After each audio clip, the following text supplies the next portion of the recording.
जाओ किंग और हु जियू ने पक्का फैसला कर लिया था। दोनों ने एक दूसरे को देखा और नॉर्थ और साउथ की अलग अलग डायरेक्शंस में भागने लगे। अब भागने का सोच रहे हो? बहुत देर हो चुकी है, छू लिन ने हल्के से कहा। Vanishing thunder. नॉर्थ और साउथ की तरफ भागते हुए उन दोनों को अचानक एक सिल्वर व्हाइट बीम ने पकड़ लिया।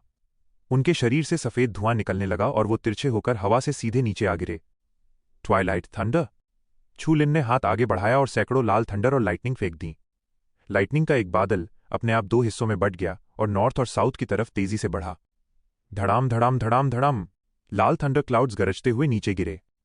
बस खत्म? बुचर वैंग की आंखें हैरानी से फटी की फटी रह गईं। उड़ती हुई रेत उसके गले में जा घुसी, लेकिन उसे तब तक पता नहीं चला जब तक उसका मुंह पूरी तरह सूख नहीं गया। फिर उसने रेत थूकी। 3 मजबूत तियानक्वन रेल्म के लोग इतनी जल्दी कैसे हार सकते हैं? छू लिन इस लेवल तक पहुंच चुका है। हे भगवान, मैंने इतने खतरनाक इंसान से पंगा कैसे ले लिया? बुचर वैंग खून के आंसू रोना चाहता था। वो अपना सिर नरम ब्लड सैंड पर पटक कर खुद को कोस रहा था। बढ़िया, बहुत बढ़िया। स्टार डीमन पैलेस के मरते हुए डिसाइपल्स को इस पर यकीन नहीं हो रहा था, लेकिन नतीजा उनके सामने था। इस खुशी के मारे उनके पीले पड़े चेहरों पर थोड़ी रौनक आ गई। उनके भाइयों का बड़ा बदला पूरा हो चुका था। चू लिन काफी एंग्शियस लग रहा था और वो सीधे टेम्पररी कैंप के सबसे बड़े टेंट की तरफ भागा। टेंट के अंदर लाल कपड़ों में एक औरत ब्लैंकेट से बंधी हुई थी। उसकी पीठ चू लिन की तरफ थी और वो घुटनों को सीने से लगाए लेटी थी। उसके बाल बिखरे हुए थे और वो धीरे धीरे सुबक रही थी। यून। छू लिन का दिल जोरों से धड़कने लगा और उसने भागकर उसे गले लगा लिया। उसकी बाहों में आते ही औरत सुन पड़ गई और उसका रोना बंद हो गया। छू लिन भी हैरान रह गया। उसे कुछ अजीब लगा। वाई यूं पतली थी, लेकिन उसकी बाहों में जो औरत थी वो वाई यूं से थोड़ी भारी थी। उसने अपनी पकड़ ढीली की और नीचे देखा। एक अजनबी और घबराया हुआ चेहरा छू लिन के सामने था, जिसकी आंखों में अभी भी आंसू भरे थे। तुम कौन हो? छू लिन और उस औरत ने एक साथ यही सवाल पूछा। स्टार डीमन पैलेस की वो फीमेल डिसाइपल शर्म से लाल हो गई। अहम। चू लिन ने उसे ऑकवर्डली नीचे खड़ा कर दिया। पीछे से देखने पर वो बिल्कुल वाई यूं जैसी लग रही थी। क्या तुम छू लिन हो? औरत की आंखें बड़ी हो गईं। छू लिन और वाई यूं के रिलेशनशिप को देखते हुए ऐसा कोई नहीं था जो छू लिन को न जानता हो। चलो यहां से। औरत का चेहरा घबराया हुआ था। बाहर उन तीनों टियानक्वन वालों ने हमारे सैकड़ों लोगों को मार डाला है। तुम उनके सामने नहीं टिक पाओगे। छू लिन ने गहरी सांस ली और कहा, वो मर चुके हैं। मर गए? औरत की खूबसूरत आंखें फटी रह गईं और उसके गोल मटोल चेहरे पर यकीन न करने वाले भाव थे। ये इम्पॉसिबल है। वो 3 तियानक्वन रेल्म के फाइटर्स थे। तुम्हें मदद कहां से मिली और तुमने उन्हें कैसे मार दिया? छू लिन ने सिर हिलाया। मैंने ही उन्हें मारा है। औरत एकदम सुन रह गई। सीनियर सिस्टर यी यून भी उन्हें हरा नहीं पाई थीं। और अब छू लिन कह रहा था कि उसने अकेले ही 3 तियानक्वन रेल्म वालों को मार गिराया। जब छू लिन लंगड़ाते हुए टेंट से बाहर आया तो खून और जलने की बदबू साफ आ रही थी। जमीन पर स्टार डीमन पैलेस का एक मरता हुआ डिसाइपल पड़ा था और बुचर वैंग घिसटते हुए बाहर भागने की कोशिश कर रहा था।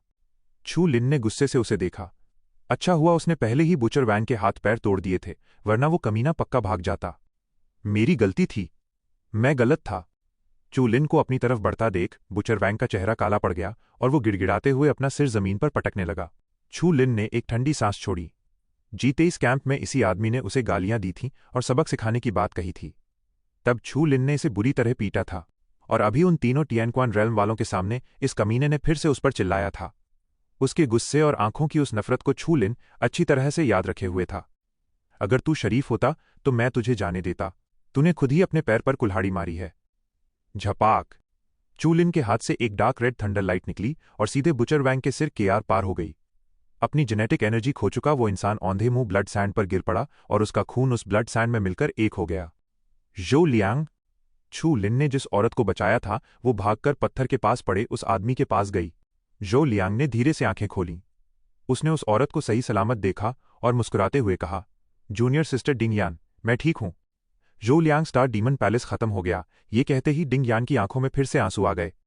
वो दोनों एक दूसरे के गले लगकर फूट फूट कर रोने लगे। छू लिन को थोड़ी शर्मिंदगी महसूस हुई और उसने अपना चेहरा घुमा लिया। लग रहा था कि ये दोनों कपल हैं और अभी थोड़ी देर पहले उसने गलती से डिंग यान को गले लगा लिया था। अपनी अजीब बातों को दिमाग से निकालते हुए छू लिन ने फ्राउन किया। दूसरों की बातों और अपने अंदाजे से उसे समझ आ गया था कि वाया यूं को इन लोगों ने घायल किया था। कोई वी यून का पीछा कर रहा था और इसी वजह से वो स्टार डीमन पैलेस के लोगों से अलग हो गई थी। छू लिन ने वो जेड निकाला जो वाई यू ने उसे दिया था। उस चिकने जेड के अंदर यी यून की एनर्जी अभी भी जिंदा थी। उस जेड की एनर्जी सीधे यी यून से जुड़ी थी। जब तक वो एनर्जी ठीक थी, इसका मतलब था कि वी यून खतरे में नहीं है। चू लिन ने अपनी मुट्ठी जोर से भींची और सिटी ऑफ स्टील की तरफ देखा। यूं मेरा इंतजार करना, मैं तुम्हें ढूंढ लूंगा। शाम होने पर ही जुआंग होंग और कोंगटाई ने चू लिन को ढूंढ निकाला। जब वो डिंग यान और जो लियांग से मिले तो वो भी जोर जोर से रोने लगे। चू लिन उन दोनों टियानक्वन फाइटर्स की लाशों को खींचकर टेंट के अंदर ले गया। वो चारों उसे बड़ी अजीब नजरों से देख रहे थे। जांग की बॉडी पूरी तरह से बर्बाद हो चुकी थी। सिर्फ हु जियू और जाओ चिंग की लाशें ही रिसाइकिल की जा सकती थीं। Gene extraction. हु जियू और जाओ चिंग की बॉडी से तेज ग्रीन फ्लोरेसेंस बाहर निकलने लगी और उन दोनों के शरीर हवा निकले गुब्बारे की तरह सिकुड़ गए। वो ग्रीन लाइट स्पॉट्स तेजी से उसके शरीर के अंदर समा गए। काफी समय बाद छू लिन को फिर से वही दर्द महसूस हुआ। वो भयानक दर्द एक तेज झटके के साथ उसके शरीर में दौड़ गया। उसका शरीर, उसका मांस और उसके सेल्स सब एक ही पल में कांपने और कराहने लगे। हजारों कट लगने जैसा वो भयानक दर्द छू लिन के पूरे शरीर में तबाही मचा रहा था। उसी समय जहां जहां से वो ग्रीन लाइट गुजरी वहां से एक नई ताकत पैदा हुई जो और भी ज्यादा पावरफुल होती जा रही थी। पहाड़ों और समंदर जैसी वो उफनती हुई ताकत उस भयानक दर्द के साथ मिलकर छू लिन की चीखें निकाल रही थीं। छू लिन को अपने दिल में सिर्फ एक भयानक गुस्सा महसूस हो रहा था। ऐसा लग रहा था जैसे उसका शरीर इस भारी ताकत को बर्दाश्त ही नहीं कर पाएगा। जीन पैनल का पॉपअप विंडो तेजी से सामने आया। Congratulations to host for new blood, rotten wood and dry soil. Congratulations to host for new blood, shadowless magic light. 4 तरह के ब्लड। दर्द की लहरें अभी भी उठ रही थीं, लेकिन चू लिन धीरे धीरे इस नर्व स्टिम्युलेशन का आदी होने लगा था। वो इस जबरदस्त हार्वेस्ट से पूरी तरह शॉक्ड था। बदकिस्मती से नॉर्मल फाइट्स में लाशों को सही सलामत बचाए रखना बहुत मुश्किल होता था, और बैटलफील्ड के बीचों बीच जीन एक्सट्रैक्शन करना तो और भी बड़ा काम था।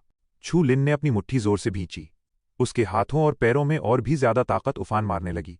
लेकिन इन दोनों तरह के ब्लड से जो सीधा फायदा मिला था, उसने एक एम्प्टी ब्लड टैलेंट और छोटे से 3 डायमेंशनल अपग्रेड के साथ साथ चू लिन के मेन ब्लड पर भी बहुत गहरा असर डाला था।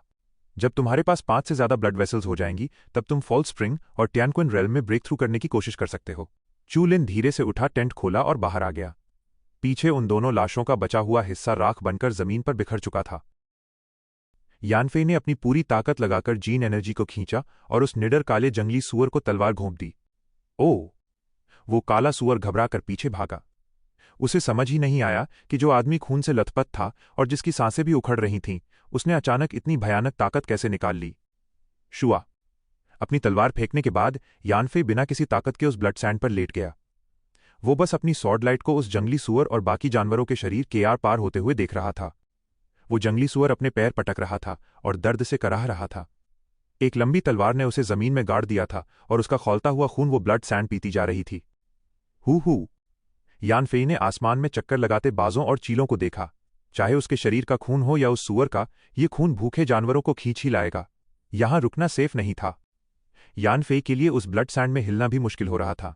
वो अपने हाथ पैरों के बल घिसटते हुए उस ब्लड सैंड में दूर और दूर रेंगने लगा। चू लिन, तूने मेरे साथ जो किया है, मैं उसका 100 गुना नहीं 1000 गुना ज्यादा बदला लूंगा। आह! यानफे ने दर्द से कराहते हुए कहा। उसे लगा जैसे उसके हाथ में कुछ चुभ गया है। उसने घबराकर नीचे देखा।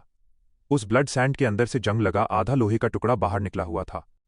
यानफे का दिल धक से रह गया। उसका क्यूआई और ब्लड खत्म हो चुका था और उसमें बिल्कुल एनर्जी नहीं बची थी। बाहरी बैक्टीरिया और एलियन एनर्जी के खिलाफ उसकी रेजिस्टेंस ना के बराबर रह गई थी, और टेटनस तो फिर भी छोटी बात थी। अगर इस लोहे के टुकड़े में कोई जानलेवा कर्स जुड़ा हुआ तो वो पक्का मर जाएगा। उसने जल्दी से ब्लड सैंड को हटाया। वहां आधी टूटी हुई तलवार रेत में गड़ी थी और उस ब्लेड पर ताजा खून की एक बूंद धीरे धीरे नीचे फिसल रही थी। वो बूंद जैसे जैसे नीचे जा रही थी, छोटी होती जा रही थी। रेत पर गिरने से पहले ही वो पूरी तरह गायब हो गई। यानफे का दिल जोरों से धड़कने लगा। उसका खून इस आधी टूटी ब्लेड ने सोख लिया था। उस ब्लेड से एक तेज रोशनी निकली। यानफे को लगा जैसे किसी मिस्टीरियस विल ने उसे उस टूटी तलवार से जोड़ दिया है। अगले ही पल ढेर सारी इन्फॉर्मेशन उसके दिमाग में दौड़ गई।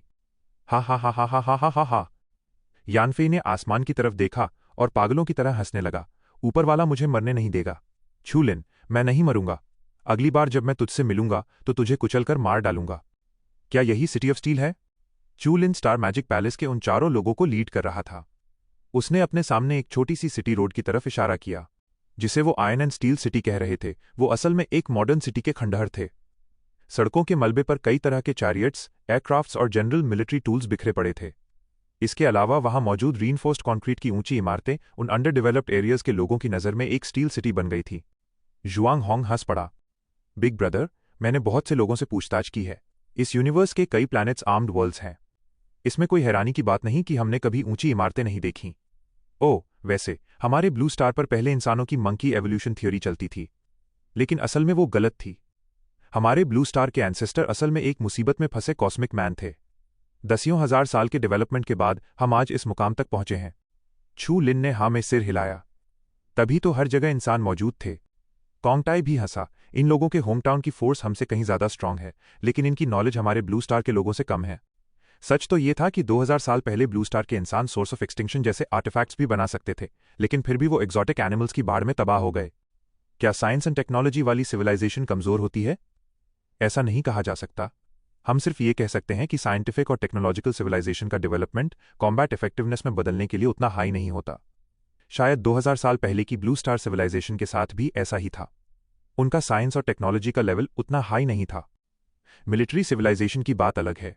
यहां हर वॉरियर अपने आप में एक फोर्स है। ये तेजी से काम करती है और इस केओटिक यूनिवर्स में अपनी जड़ें जमाना ज्यादा आसान होता है।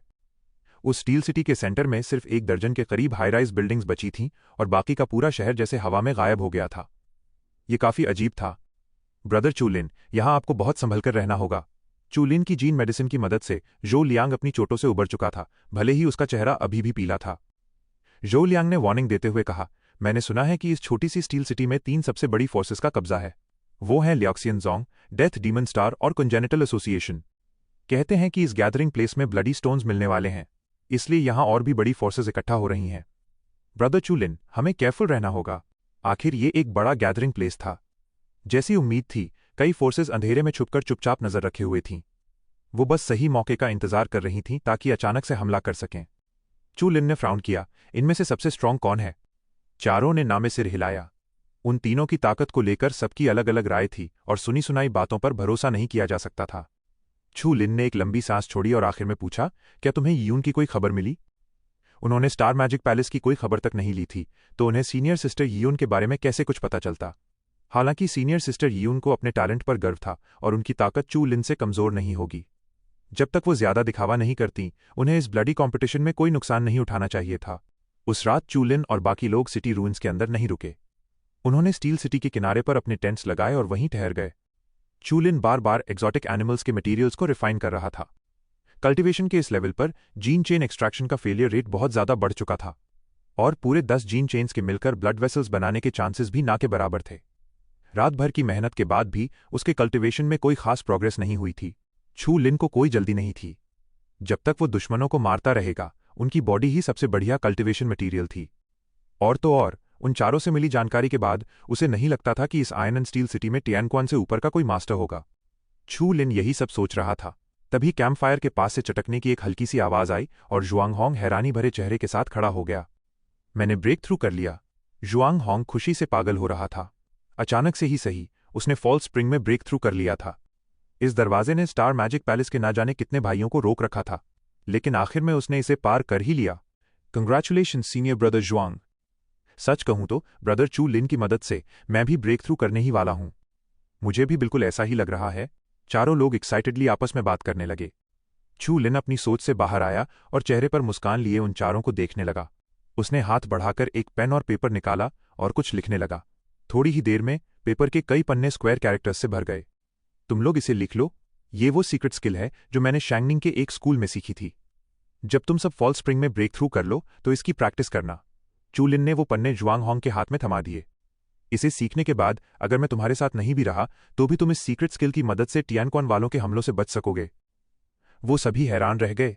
वो समझ चुके थे कि छू लिन का क्या मतलब है। यून को ढूंढने और बचाने के लिए छू लिन हमेशा एक नानी की तरह उनकी हिफाजत नहीं कर सकता था। जब मुसीबत आएगी तो उन्हें खुद को बचाने के लिए अपने आप पर ही डिपेंड रहना होगा। थैंक यू ब्रदर चू लिन।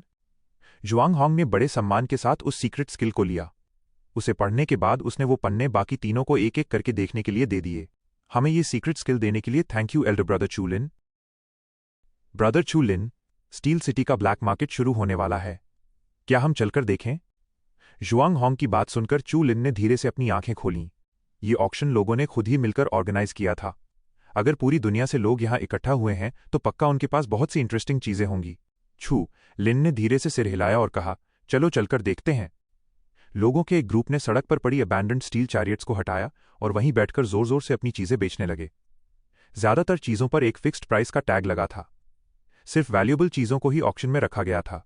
यहां तो बहुत सारे टियानक्वन रेल्म के लोग थे। टियानक्वन रेल्म के उन स्ट्रांग लोगों ने अपना मोमेंटम बिल्कुल भी कंट्रोल नहीं किया था और बिना किसी परवाह के अपनी स्ट्रेंथ दिखा रहे थे। उनमें से सबसे पावरफुल ब्रेथ सच में बहुत कमाल की थी। चूलिन ने जिन 3 टियानक्वन वॉरियर्स को मारा था, ये उनसे कहीं ज्यादा बेहतर थे। इसके अलावा वहां अर्ली टियानक्वन रेल्म के 20 से ज्यादा स्ट्रांग लोग मौजूद थे और साथ ही फॉल स्प्रिंग वालों की भी भारी भीड़ थी। एक्स्ट्रा टेरेस्ट्रियल वर्ल्ड सच में बहुत अजीब था।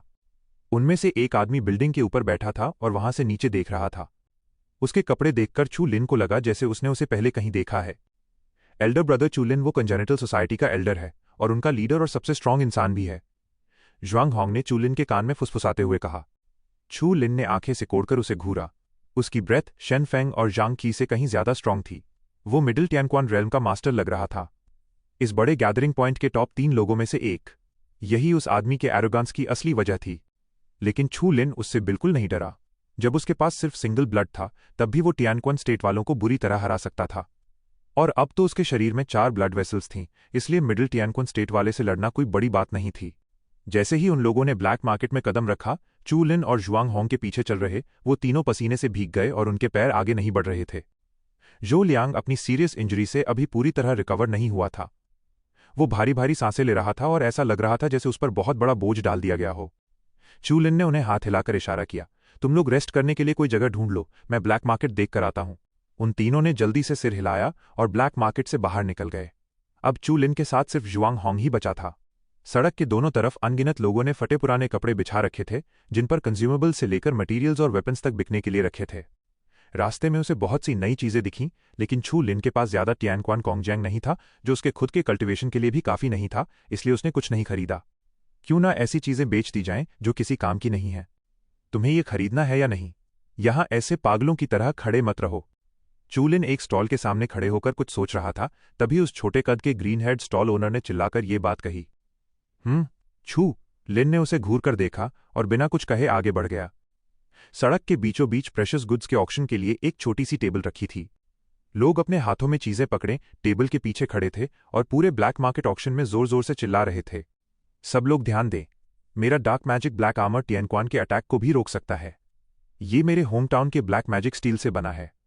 ये किसी भी हमले के इम्पैक्ट को बहुत हद तक कम कर सकता है। ये 70% नया है और इसके लिए सिर्फ 500 यूनिट्स टियानक्वन कोंगजियांग चाहिए। एक आधा नंगा वॉरियर अपने आर्मर की तारीफ करते हुए चिल्ला रहा था।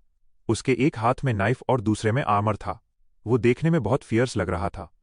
500 यूनिट्स, मैं इसे खरीदूंगा। अचानक भीड़ में से किसी ने आवाज लगाई। उस हाफ नेकेड वॉरियर ने ईगली चारों तरफ देखा, लेकिन बदकिस्मती से किसी और ने बोली नहीं लगाई, इसलिए उसने सिर हिलाकर एक लंबी सांस छोड़ी और टियानक्वन कोंगजियांग का एक छोटा सा टुकड़ा लेकर ब्लैक मार्केट से चला गया। वो वॉरियर फिर भी लकी था। उसके बाद आने वाले कुछ ऑक्शनियर्स ने अपनी चीजों को बड़े बोरिंग तरीके से इंट्रोड्यूस किया। किसी ने उनकी कीमत तक नहीं पूछी, इसलिए उन्हें मायूस होकर नीचे उतरना पड़ा। क्या मुझे भी ट्राई करना चाहिए? चू लिन के दिमाग में ये ख्याल आया। एक ऑक्शन खत्म होने के बाद एक स्ट्रांग इंसान ने सबके सामने कुछ चीजें बाहर निकाली। उसने टेबल पर 2 ऑक्शन प्रोडक्ट्स फेंके। एक में जेनेटिक मेडिसिन का बंडल था और दूसरा एक पतला सा पैम्फलेट था जिस पर शेनशुआन लिमिट लिखा था। वहां मौजूद सब लोगों की नजरें उसी पर टिक गईं। दर्जनों स्ट्रांग टियानक्वन रेल्म वालों की नजरें बहुत भारी महसूस हो रही थीं। चू लिन को अपना शरीर भारी लगने लगा। इसमें कोई हैरानी की बात नहीं थी कि इतने सारे ऑक्शनियर्स भाग खड़े हुए थे। चू लिन ने एक गहरी सांस ली। ये 20 पोशंस जेनेटिक मेडिसिन हैं जिन्हें मैंने सीक्रेटली बनाया है। इंसान और बाकी जानवर भी कल्टीवेशन और ट्रीटमेंट के लिए इनका इस्तेमाल कर सकते हैं। इसकी स्टार्टिंग कीमत 50 यूनिट्स है। शेनशुआन लिमिट की ओरिजिनल लॉ एक स्पेशल ओरिजिनल लॉ है जिसकी अबनॉर्मल एनर्जी रेजिस्टेंस बहुत हाई है। टियानक्वन रेल्म के नीचे वाले टॉक्सिन्स और कर्सेस का इस पर कोई असर नहीं होता और ये टियानक्वन स्टेट के ऊपर वालों के असर को भी कुछ हद तक कम कर सकता है।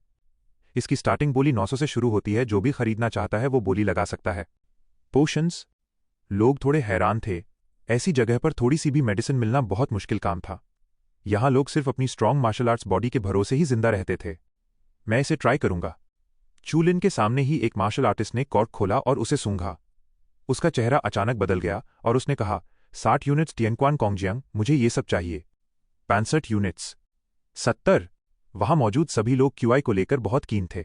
उन्हें एक ही पल में उस लिक्विड मेडिसिन की असली वैल्यू समझ आ गई।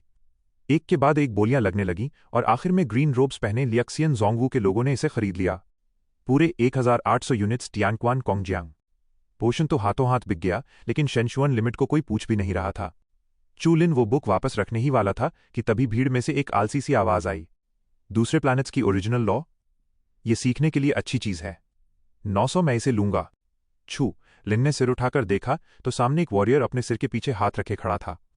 उसके नंगे कंधे पर 3 आंखों वाले हरे बाघ का एक बड़ा सा टैटू था और उसकी गर्दन पर काले रंग की ईविल वेन्स उभरी हुई थीं। छू लिन कुछ जवाब देने ही वाला था कि ज्वांग होंग ने उसके कान में कहा, ये आदमी बाई वेनमाओ है। ये डेथ डीमन स्टार का टियानक्वान रेल मार्शल आर्टिस्ट है। डेथ डीमन स्टार के लोग हमेशा अनरीजनेबल होते हैं और ग्रुप में रहते हैं। बाई वेनमाओ दूसरों की चीजें खरीदने के लिए कभी पैसे नहीं देता। वो हमेशा झूठे वादे करता है। थोड़ा केयरफुल रहना। छू लिन ने धीरे से सिर हिलाया और अपना चेहरा ऊपर उठाया। बाई वेनमाओ की ये बात सुनते ही वहां खड़े बाकी लोगों के चेहरों पर मजाक वाले भाव आ गए और वो सब तमाशा देखने के लिए एक साथ इकट्ठे हो गए। क्यों? मैं उस लड़के को जानता हूं। वो इतनी देर तक मेरे स्टॉल पर खड़ा रहा पर मुझे नहीं लगा था कि वो कोई बड़ा आदमी होगा। उस छोटे कद के ग्रीन हेड आदमी ने बेमन से चिल्लाते हुए कहा। वो सोच रहा था कि काश उसने उस वक्त जल्दबाजी न की होती तो छू लिन उसकी टूटी फूटी चीजों के भी पैसे दे देता। ओह, मुझे तो लगता है कि इस लड़के के पास इतना पैसा है कि इसके किसी काम का ही नहीं है, उस ग्रीन हेड आदमी के साथी ने बड़बड़ाते हुए कहा। उनके हिसाब से ये लड़का न सिर्फ अपनी शेनशुआन लिमिट की कॉपी गंवाने वाला था बल्कि अपना मजाक भी उड़वाने वाला था। लोग एक के बाद एक अपना सिर हिलाने लगे। ब्लड रेल्म के एक वॉरियर पर बाई वेनमाओ की नजर पड़ गई थी, जो खुद तियानक्वान रेल्म का एक पावरफुल इंसान था। क्या अब इस लड़के को अपनी सारी चीजें नहीं गंवानी पड़ेंगी? पागल लड़के अपना पैसा ऐसे नहीं दिखाते। छू लिन कुछ कहने ही वाला था कि तभी साइड से एक और आवाज गूंजी। एक नकाबपोश स्वॉर्ड्समैन अपनी तलवार के साथ खड़ा हुआ और बोला, शेनशुआन लिमिट? मैं काफी समय से एक ऐसी सोर्स लॉ ढूंढ रहा था जो मेरी एबिलिटी से मैच कर सके। शायद मैं इसे ट्राई कर सकता हूं। मैं 1000 यूनिट्स टियानक्वान कोएगुलेंट दूंगा। बाई वेनमाओ को बीच में किसी का बोलना बिल्कुल पसंद नहीं था, लेकिन उस नकाबपोश स्वॉर्ड्समैन का नाम ब्लैक फैल्कन था। भले ही वो अकेला आया था, लेकिन उसकी स्ट्रेंथ बहुत कमाल की थी। यहां तक कि वो भी उससे पंगा नहीं लेना चाहता था। बाई वेनमाओ ब्लैक फैल्कन से दुश्मनी मोल नहीं ले सकता था, इसलिए उसने चू लिन को गुस्से से घूरा। सुन लड़के, मैं तुझसे पूछता हूं तू ये ओरिजिनल लॉ किसे बेचेगा? छू लिन ने बाई वेनमाओ की तरफ देखा तक नहीं, बल्कि भीड़ की तरफ देखकर कहा, 1000 कोई और कीमत बढ़ाना चाहता है? सब लोग चुपचाप खड़े रहे। डेथ डीमन स्टार के उस खूंखार आदमी बाई वेनमाओ से कौन पंगा लेता, वो भी एक ऐसी चीज खरीदने के लिए जिसके बारे में पता तक नहीं था कि वो काम आएगी भी या नहीं। कुछ विक्टिम्स ने अपने बुरे एक्सपीरियंस से लोगों को बताया था कि अगर कोई बाई वेनमाओ से पंगा लेता है तो वो उसे आसानी से मरने भी नहीं देता। इस लड़के की किस्मत पक्का खराब है। हाँ, जल्दी से स्किल दे दो और यहां से खिसक लो। अपनी जान मत गंवा बैठना। बहुत देर हो चुकी है। मुझे तो डर है कि कहीं ल्यू शेनजोंग के लोगों ने जो टियानक्वान कोंगजांग दिया था वो भी इससे न छिन जाए। जान गंवाने से अच्छा है कि पैसा गंवा दो। हरे बालों वाला वो नाटा आदमी जोर से हंसा। वो अंदर ही अंदर बहुत खुश था। उसने सोचा, मैंने तो पहले ही कहा था, मेरी चीजें न खरीदने का यही अंजाम होगा। अब इसके सारे पैसे फालतू में ही लुट जाएंगे। उसी समय ल्यू शानजोंग के कुछ लोग जो अभी तक वहां से गए नहीं थे, उन्होंने एक दूसरे को देखा और चुप रहे।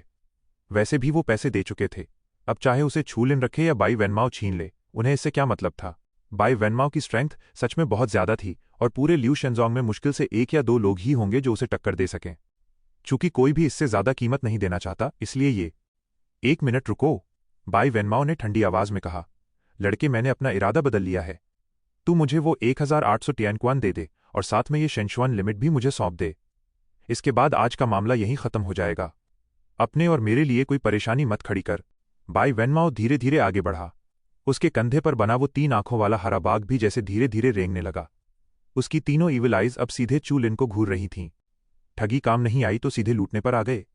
दिन में सपने देखना बंद कर। छू लिन की आंखें ठंडी थीं। क्या उसे डराना इतना आसान था? मौत को बुलावा दे रहा है तू। बाई वेनमाओ हमला करने ही वाला था कि तभी उसके सिर के ऊपर से एक कड़कती हुई आवाज आई। रुक जाओ। पा।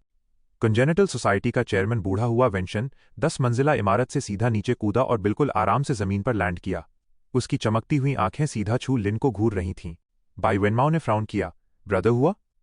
क्या हुआ? क्या तुम भी मुझे रोकना चाहते हो? हुआ, वेंशान ने एक ठंडी सांस छोड़ते हुए कहा। इस आदमी ने मेरे कंजेनिटल सोसाइटी के लोगों को मारा है। मैं इसे अपने कंजेनिटल सोसाइटी के खून का बदला लेने के लिए ले जाऊंगा।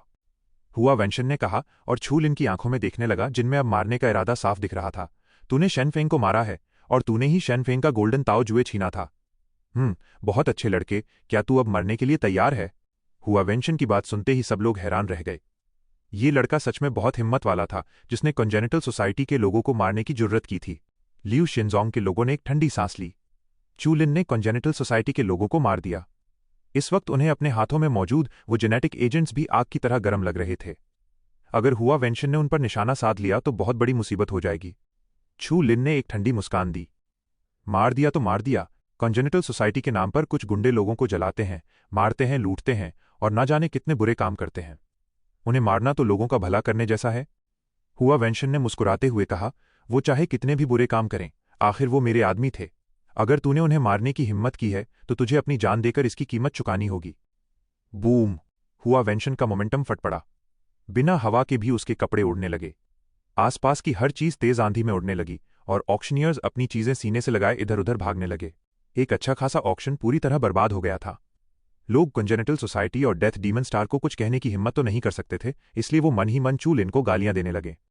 हरे बालों वाले उस नाटे आदमी ने भी अपने हाथों में एक पुराना जार पकड़ रखा था, जिसके अंदर एक स्पेशल एनर्जी थी।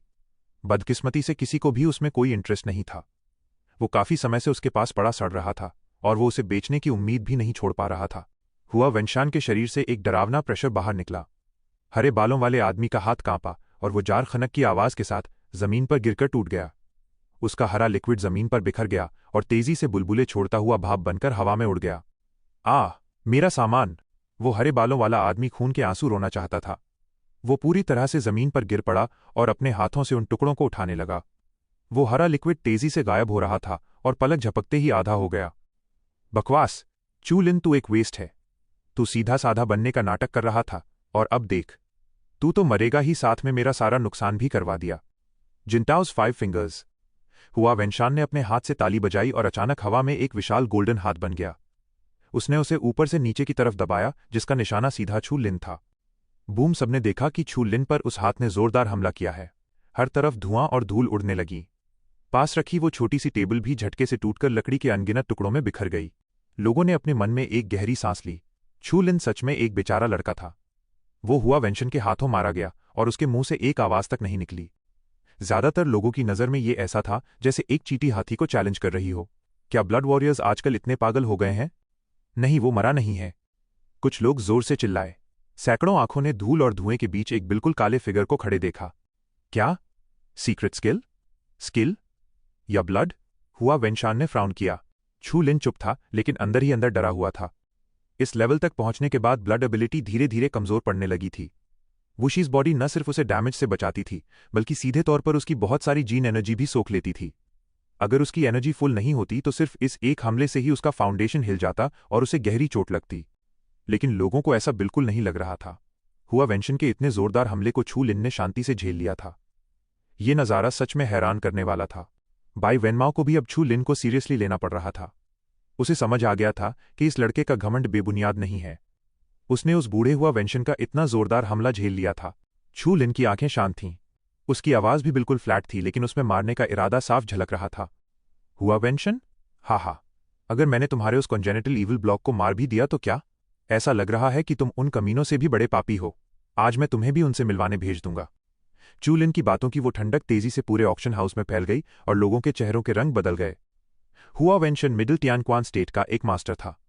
आज के इस गैदरिंग प्लेस में हुआ वेंशन कम से कम टॉप 3 मास्टर्स में से एक था। चू लिन भागने के बारे में नहीं सोच रहा था, बल्कि उसे मारने की बात कर रहा था। ये सच में एक ऐसा नया बछड़ा था जिसे शेर का कोई डर नहीं था। ये चू लिन सच में बिल्कुल भी समझदार नहीं था। लोगों की नज़र में चू लिन की कोई खास औकात नहीं थी। तुम टियनक्वन मार्शल आर्ट्स के एक मूव से बच सकते हो, लेकिन क्या उसके अनगिनत हमलों से बच पाओगे? और उसे जान से मारने की बात?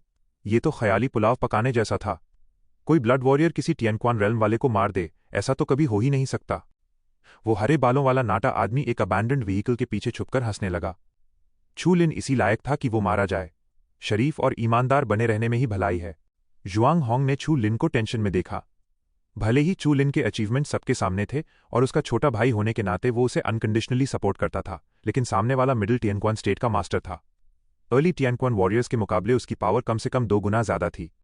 अपने शरीर पर 3 आंखों वाले हरे बाघ के टैटू वाले बाई वेनमाओ ने अपनी आंखें सिकोड़ी और थोड़ा सरप्राइज महसूस किया। उसे हुआ वेंशन की स्ट्रेंथ के बारे में अच्छे से पता था। अगर वो खुद भी हुआ वेंशान से लड़ता तो भी उनके जीतने के चांसेस 50-50 ही थे। उसे लगा कि चू लिन के ब्लड वेसल्स की गिनती फॉल स्प्रिंग तक भी नहीं पहुंची है। 5 या 6 राउंड्स की फाइट के बाद हुआ वेंशन आसानी से चू लिन का सिर धड़ से अलग कर देगा। ओह, बस अफसोस की बात है कि वो ओरिजिनल सोर्स लॉ। बाई वेनमाओ अपनी कुर्सी पर बैठा और आलस से ऊपर देखने लगा। ब्लडी स्टोन की खबर जैसे जैसे दूर तक फैल रही थी और भी ज्यादा पावरफुल लोग इसके बारे में सुन चुके थे। लग रहा था कि छू लिन भी उन्हीं में से एक था, हालांकि उसकी क्वालिफिकेशन बहुत कम थी। ऐसे जीनियस का मारा जाना सच में अफसोस की बात थी। हुआ वेनशान की तरह ही मिडिल टियानक्वान में होने के नाते बाई वेनमाओ अर्ली और मिडिल के बीच का फर्क अच्छे से जानता था। इंसानी शरीर एक बहुत बड़ा खजाना है। टियानक्वान बस उस खजाने का एक कोना खोलता है जहां हर एक छोटा कदम स्ट्रेंथ में एक बहुत बड़ा उछाल लाता है। भले ही चू लिन के पास अर्ली टियानक्वान एनवायरमेंट के दुश्मनों से लड़ने की पावर हो, लेकिन वो मिडिल पीरियड वाले के सामने बिल्कुल नहीं टिक सकता। क्या तुम गोल्डन टाओ जुए से बच सकते हो? ब्लैक फैल्कन ने अपनी ठुड्डी खुजलाते हुए कहा, लेकिन लगता है कि ये कोई सीक्रेट स्किल नहीं है, ये ब्लड एबिलिटी जैसी ज्यादा लग रही है। ये लड़का सच में काफी मिस्टीरियस है। जहां तक चू लिन की बड़ी बड़ी बातों का सवाल था, ब्लैक फैल्कन ने उन पर ध्यान नहीं दिया। इस दुनियादारी में लोग अकेले ही सफर करते हैं। उसने भला क्या क्या नहीं देखा था। अगर खतरनाक बातें बोलने से तुम्हारी कॉम्बैट इफेक्टिवनेस बढ़ती है तो ऐसा करने में क्या हर्ज है? और भी ज्यादा लोग वहां इकट्ठा होने लगे, सिर्फ इसलिए नहीं कि लोगों को तमाशा देखने का शौक था, बल्कि इसलिए भी क्योंकि अफवाहें उड़ रही थीं कि एक ब्लड वॉरियर और कंजेनिटल सोसाइटी का एल्डर आपस में लड़ रहे हैं। जो लियांग और कोंगटाई ने एक साथ छू लिन को देखा, उनका दिल घबराहट से भरा था और वो लगातार सब देख रहे थे। मोटी लाल ब्लड सैंड धीरे धीरे नीचे गिरी और धुआं गायब हो गया। छू लिन का शरीर बिल्कुल सही सलामत था। गोल्डन टाओ जुए को तुमने काफी अच्छे से डेवलप किया है। तुम्हारा ये मूव थोड़ा इंटरेस्टिंग है और मैंने भी इसे सीख लिया है। चू लिन ने घूर कर देखा, अपना हाथ आगे की तरफ घुमाया। जिन टाओ 5 फिंगर्स। हवा में एनर्जी का एक बहुत बड़ा हाथ बन गया, जो हुआ वेनशान के पूरे गोल्डन रंग से अलग था। चू लिन के जिन टाओ 5 फिंगर्स में सिर्फ 5 उंगलियां ही सोने की थीं, जो देखने में थोड़ा मजाकिया लग रहा था। हा हा हा हा। हुआ वेनशान मुस्कुराया और अपना हाथ हिलाकर एक जायंट हैंड आगे बढ़ाया। धड़ाम। हुआ वेनशान के सामने वो दोनों जायंट हैंड्स आपस में टकरा गए। लेकिन हुआ वेनशान की गोल्डन पाम साफ तौर पर चू लिन के उस नकली माल से ज्यादा स्ट्रांग थी। चू लिन के उस हाथ के पिछले हिस्से पर अनगिनत दरारें पड़ गईं और सिर्फ 5 गोल्डन फिंगर्स वाला वो गोल्डन टाओ जायंट हैंड वहीं मौके पर ही दबकर फट गया। कितनी हाई एनर्जी आउटपुट एफिशिएंसी है! चू लिन सामने वाले के गोल्डन हैंड की तारीफ किए बिना नहीं रह सका। आखिर वो सिर्फ एक ब्लड वॉरियर था और उसके मूव्स की पावर थोड़ी कमजोर थी। Dark fire explosion. छू लिन ने एक ठंडी सांस छोड़ी और अपनी मुट्ठी भींच ली। उसका वो ह्यूज हैंड अचानक एक डार्क पर्पल सब्सटेंस में बदल गया। हुआ वेनशन का दिल घबरा गया, उसके दिमाग में खतरे की घंटी बजने लगी और उसने जल्दी से खुद को पीछे खींच लिया। उसके सामने वाले वो दोनों ह्यूज हैंड्स बुरी तरह फट गए। जिंदगी के लिए खतरनाक लगने वाली वो डार्क फ्लेम हवा में चमक उठी, लेकिन उसे जलने के लिए कोई नया ईंधन नहीं मिला। वुश! और भी है। हुआ वेनशान ने अभी चैन की सांस ली ही थी कि उसने देखा कि सामने वाले की वो 5 गोल्डन फिंगर्स सीधा उसकी तरफ आ रही हैं। उस गोल्डन रंग में हल्का सा पर्पल रंग भी झलक रहा था। बूम! बूम! वो 5 golden fingers 5 dark inflamed groups में बदल गईं, जिसे देखकर वहां मौजूद अनगिनत लोग घबराकर भागने लगे। धड़ाम! वो हरे बालों वाला नाटा आदमी महसूस कर सकता था कि एक खौफनाक लहर उसके चेहरे की तरफ आ रही है। उसने डर के मारे अपना सिर नीचे कर लिया और वो पर्पल फ्लेम उसके शरीर के ऊपर से गुजरते हुए एक अबैंडन्ड स्टील चैरियट से टकराकर फट गई। बाल बाल बचा! वो हरे बालों वाला नाटा आदमी कांप उठा और फिर उसे अपने बाएं हाथ पर थोड़ी खुजली महसूस हुई। नीचे देखने पर उसने देखा कि थोड़ी सी डार्क इन्फ्लेमेशन उसके कपड़ों पर चढ़ गई है और उसके हाथों में घुस रही है। अरे नहीं! उसने जल्दी से अपनी जेनेटिक एनर्जी का इस्तेमाल करके उस डार्क इन्फ्लेमेशन को अपने शरीर से बाहर निकालने की कोशिश की। ये लड़का जिन ताओ के 10 अजूबों को समझ गया है। हुआ वेनशन के अंदर अचानक बहुत ज्यादा जलन पैदा हो गई। जिन ताओ शिजुए एक यूनिक स्किल थी जो उसके अप्रेंटिस शेनफेंग ने खुद सीखी थी। कहा जाता था कि इसमें 10 तरह के बदलाव होते हैं, लेकिन वो 10 बदलाव क्या हैं? एक मास्टर होने के बावजूद उसे खुद ये नहीं पता था। अब इस खतरनाक डार्क फ्लेम को देखकर हुआ वेनशान की आंखों में लालच आ गया। इतनी पावरफुल चीज उसके अप्रेंटिस की थी और अब ये उसकी होने वाली थी। Curtain of evil blood. हुआ वेनशन हवा में उछला और उसने नीचे की तरफ इशारा किया। आसमान का नजारा अचानक बदल गया। ऑक्शन के चारों तरफ घने काले बादल छा गए और दूसरी तरफ तपता हुआ सूरज था। भागो! बाई वेनमाओ उन काले बादलों से ढके एरिया से बाहर निकल गया। लोग कोई भी लापरवाही करने की हिम्मत नहीं कर पा रहे थे। उन्हें भी बाहर की तरफ भागने के लिए अपनी जेनेटिक एनर्जी लगानी पड़ी। वो हरे बालों वाला नाटा आदमी अपना बायां हाथ पकड़े हुए था, जो उस डार्क इन्फ्लेमेशन से बुरी तरह गल चुका था, और वो लड़खड़ाते हुए बाहर भाग रहा था। इस फ्लेम में कुछ गड़बड़ है। उसे अचानक अपने सिर पर खुजली महसूस हुई और उसके बाल झड़ने लगे। उसके हरे बालों का एक हिस्सा सूख कर ग्रे रंग का हो गया था। अब और देर नहीं कर सकता। उस हरे बालों वाले आदमी ने बिना सोचे अपनी नाइफ उठाई और अपना बायां हाथ काट दिया। आह! वो छू लिन से पहले ही नफरत करता था, लेकिन अब वो उसे जान से मारना चाहता था। उसने अपना एक हाथ गंवा दिया था। छप छप, उन काले बादलों से नीले रंग की बारिश की बूंदें गिरने लगीं। देखने में ऐसा लग रहा था जैसे कोई गड़बड़ नहीं है। यहां तक कि बुरी तरह पोल्यूट हो चुके ब्लड स्टार पर भी इतनी साफ बारिश बिल्कुल नहीं देखी जा सकती थी। छू लिन ने पहली बार में ही उस बारिश के अंदर की बुराई को महसूस कर लिया था। वो देखने में भले ही साफ और प्योर लग रही थी, लेकिन उसके अंदर शुरू से लेकर अंत तक इंसानों को जिंदा निगल जाने की भूख भरी हुई थी। जैसे ही शेंशुआन लिमिट चमकी, चू लिन के शरीर पर एक कलरफुल फिल्म बन गई, जिसने हुआ वेनशान के उस ईविल रेन कर्टन को आधे से ज्यादा रोक दिया। बची हुई हेट्रोजीनियस एनर्जी का एक छोटा सा हिस्सा चू लिन के शरीर में घुस गया, लेकिन जीन एक्सट्रैक्शन ने उसे भी जल्दी से साफ कर दिया। हाँ, अगर तुम मेरे ईविल रेन स्काई कर्टन में फंस गए तो तुम्हारा मरना तय है। हुआ वेनशन खून का प्यासा हो रहा था और सीधा छू लिन को घूर रहा था। वो ईविल रेन कर्टन बहुत जल्दी अपना असर दिखाता था और अक्सर बारिश की एक बूंद छूते ही इंसान जहर से तड़पकर मर जाता था। चू लिन के चेहरे पर एक लाल पिंपल निकल आया। हुआ वेंशन के चेहरे पर एक मुस्कान आ गई। आ जाओ आ जाओ। ईविल रेन स्काई कर्टन बहुत जल्दी असर दिखाता है और सिर्फ 1 मिनट में उसकी हालत खराब कर सकता है। चू लिन के माथे का वो पिंपल बस उभरा ही था कि वो धीरे धीरे गायब हो गया और सब कुछ पहले जैसा नॉर्मल हो गया। हुआ वेंशन शॉक्ड रह गया। ये क्या हो रहा है? ईविल रेन स्काई कर्टन जितनी तेजी से आया था उतनी ही तेजी से चला गया। काले बादल जल्दी ही छंट गए और वापस वही गर्म और सूखी गर्मी आ गई। वो कलरफुल फिल्म हट गई और चू लिन बिल्कुल ठीक था। उसने हल्के से कहा, बस इतना ही? कुछ और है क्या? हुआ वेंशन डर गया। हालांकि ईविल रेन स्काई कर्टन उसका सबसे स्ट्रांग मूव नहीं था, लेकिन ये हमेशा बिना फेल हुए दुश्मन को हरा देता था। आज उसका सामना एक ऐसे इंसान से हुआ था जिसने उसका ईविल रेन कर्टन तोड़ दिया था। क्या ये शेंशुआन लिमिट की ओरिजिनल लॉ थी? ब्लैक फैल्कन और बाई वेनमाओ दोनों डरे हुए थे। चू लिन ने सच में मुझे बहुत बड़ा सरप्राइज दिया है, ब्लैक फैल्कन मन ही मन बड़बड़ाया। उसके दिमाग में कुछ प्लान्स चल रहे थे। शायद वो बाई वेनमाओ थोड़ा इम्पेशेंट हो गया था। अगर उसे पता होता कि शेंशुआन लिमिट इतनी पावरफुल है तो उसने जल्द से जल्द उस ओरिजिनल लॉ को अपने कब्जे में कर लिया होता। अब तो बस पैसे वापस छीनने या जंगल में छू लिन पर एम्बुश करने की बारी थी। बाकी बातें बाद में होंगी। हेट्रोजीनियस एनर्जी को ब्लॉक करने वाली इस ओरिजिनल लॉ के साथ वो हुआ वेंशान के साथ कोऑपरेशन में ज्यादा इनिशिएटिव ले सकता था। इन लोगों को नहीं पता था कि चू लिन उस ईविल रेन से कैसे बच गया। हालांकि शेंशुआन लिमिट कुछ रेनड्रॉप्स को ब्लॉक कर सकती थी, लेकिन ये ज्यादातर चू लिन के जीन एक्सट्रैक्शन का कमाल था। इनमें सबसे ज्यादा परेशान हुआ वेंशन था। ये नहीं हो सकता। इस छू लिन को रास्ते से हटाना ही होगा। कोई बड़ा ट्रिक इस्तेमाल करना पड़ेगा। हुआ वेंशान का वो आखिरी ट्रम्प कार्ड बिना सोचे समझे इस्तेमाल नहीं किया जा सकता था। हर बार उसे इस्तेमाल करने पर वो दुश्मन का 1000 का नुकसान करता तो खुद का 800 का नुकसान झेलता। इसलिए वो आखिरी पल तक इस मूव को इस्तेमाल नहीं करना चाहता था। हुआ वेंशान अभी ये सोच ही रहा था कि उसे महसूस हुआ जैसे वो चारों तरफ से 6 पावरफुल हाथों में फंस गया है। बेवकूफ, चू लिन ने ठंडी आवाज में कहा। जिन टाओ टेन जू डार्क इन्फ्लेमेशन एक्सप्लोजन। जोरदार धमाका हुआ। वो 6 जायंट हैंड्स एक साथ फट पड़े। उस छोटी सी जगह में फंसा हुआ वेंशान ऐसा लग रहा था जैसे उसे डार्क फ्लेम से जलती आग में फेंक दिया गया हो। डार्क फ्लेम किसी जिंदा खून के प्यासे शैतान की तरह थी, जो मांस और खून का स्वाद चखने के लिए तड़प रही थी और पागलों की तरह हुआ वेंशान के शरीर से टकरा रही थी। उसकी ओरिजिनल लॉ पहली बार में ही टूटकर फट गई। टियनक्वान एनवायरनमेंट के स्ट्रांग लोगों के पास ना सिर्फ ओरिजिनल लॉ का डिफेंस होता है, बल्कि वो अपने बचाव के लिए पावरफुल जीन एनर्जी को कंट्रोल करने में भी ज्यादा बेहतर होते हैं। जीन एनर्जी की वो डिफेंस लाइन तेजी से उस डार्क इन्फ्लेमेशन के आगे गलने लगी और सिकुड़कर एक लंबी और नुकीली शटल शेप में बदल गई। सब खत्म। चू लिन की उंगलियां चटक रही थीं और उनमें सिल्वर आग चमक रही थी। जिंदगी और मौत की इस लड़ाई में वो अपना ध्यान भटकने की हिम्मत कैसे कर सकता था? भले ही तुम मिडिल टियानक्वान के स्ट्रांग इंसान हो, मुझे तुम्हारी जान चाहिए। Vanishing thunder. शुआ।